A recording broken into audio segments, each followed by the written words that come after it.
In a sample of 100, it was found that 20% of workers indicated that they are satisfied with their job. We wish to test the claim that the population proportion is 17%.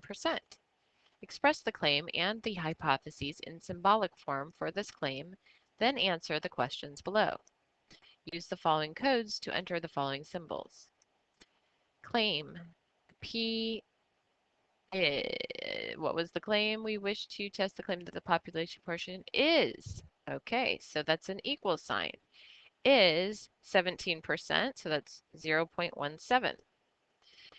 Now, I'm going to use that 0.17 in both of my hypotheses here, and the parameter symbol is P in each case, which I don't have to worry about. It's already there for me. But so now what do I need to do? I need to figure out what the sign should be for the null hypothesis. Well, that's easy because it's always going to be the equal sign. The only one that's a little tricky sometimes is the alternative.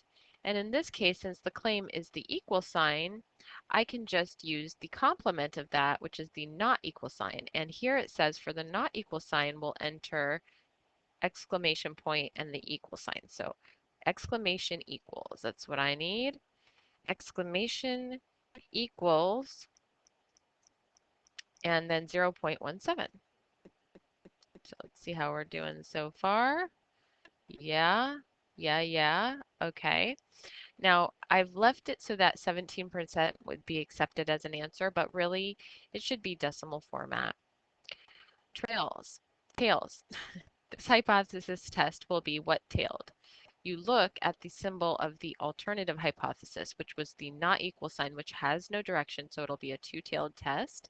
And then the conclusion, if there is sufficient evidence to reject the null hypothesis, then your conclusion would be that the sample data, okay, so if there is sufficient evidence to reject the null hypothesis, then your conclusion would be, okay, so this goes back to noting whether the claim fell into the alternative or the null.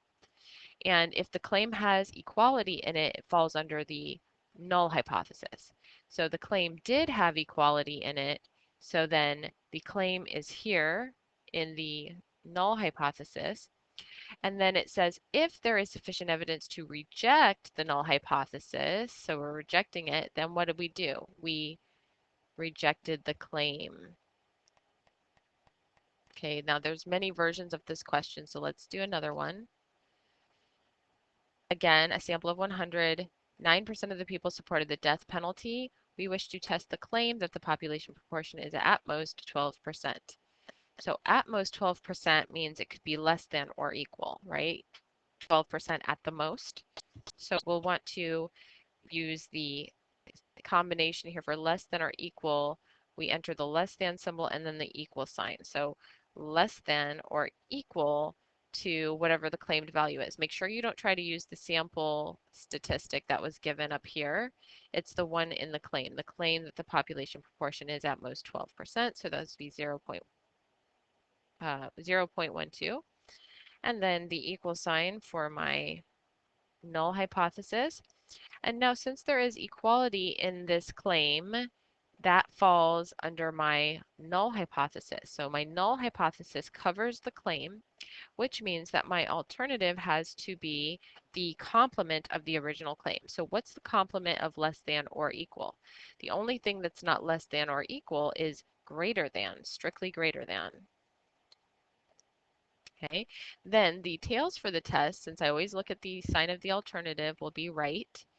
And the conclusion, if I do reject the null hypothesis here, then my conclusion would again be to warrant rejection of the claim since the claim was covered by my null hypothesis. So that's what we do with that one. Let's do another. A sample of 40 male dancers in a local modern dance company had a mean of 188 pounds, a mean weight, and with a standard deviation of 6 pounds. We wish to test the claim that the mean weight is at most 190 pounds. At most. Okay, now we're also asked here to choose the parameter symbol. Is this a test about a population proportion or a population mean? Well, it's in the claim, we wish to test the claim that the mean weight Okay, so we want to choose either mu or x bar because those are both representative of means. The only thing is, do we want the sample mean or the population mean?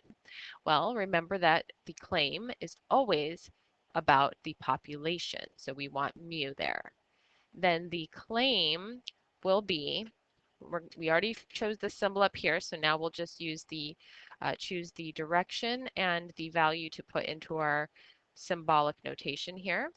So we have express the claim and the null and alternative hypotheses. Oh yeah, we wish to test the claim that the mean weight is at most 190. So at most 190 would be less than or equal, at the most 90, what is it, 190 pounds. And the null hypothesis would be equal to 190.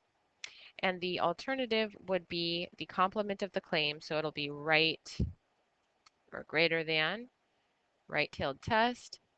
And if we reject the null hypothesis, again, we would be warranting rejection of the claim. Okay, we'll see, we'll do another one. Here we have a sample of 40 male aerobics instructors in a certain city with a mean weight of 165 pounds and a standard deviation of 6 pounds. We wish to test the claim that the mean weight is less than 167 pounds. So again, we're doing a claim about a population mean, and the claim is that it is less, the mean is less than 167. We use the equal sign here, and since there's no equality in the claim, it is going to be my alternative hypothesis. So that would make this a left-tailed test. And if I reject the null hypothesis in this case, the null hypothesis, since my claim is contained down here, rejecting the null hypothesis actually means that I would be supporting my claim. So yay. Okay, and still another. A sample of 40 male dancers has a mean. Okay, so again, we want mu. And we want to test the claim that the mean weight is more than 184. So greater than 184 equals 184. And since there's no equality in my claim, it is my alternative hypothesis, which makes this a right-tailed test. And if I reject the null hypothesis, I will support the claim. Next. A sample of 40 male nurses had a mean of 156 pounds and a standard deviation of 6 pounds.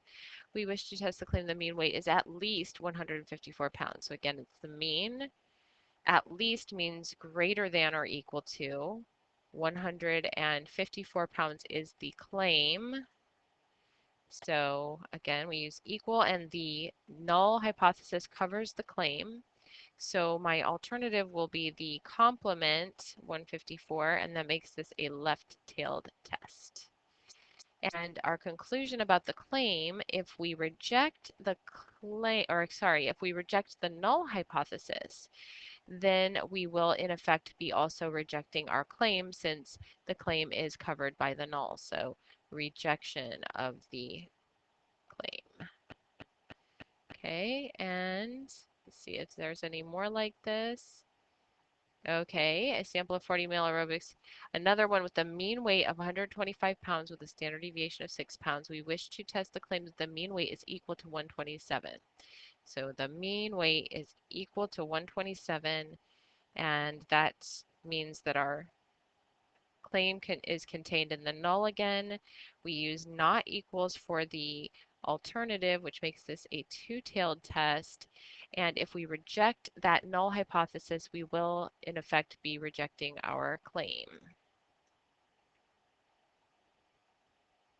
Okay, what is this one? We wish to test the claim that the mean weight is not equal.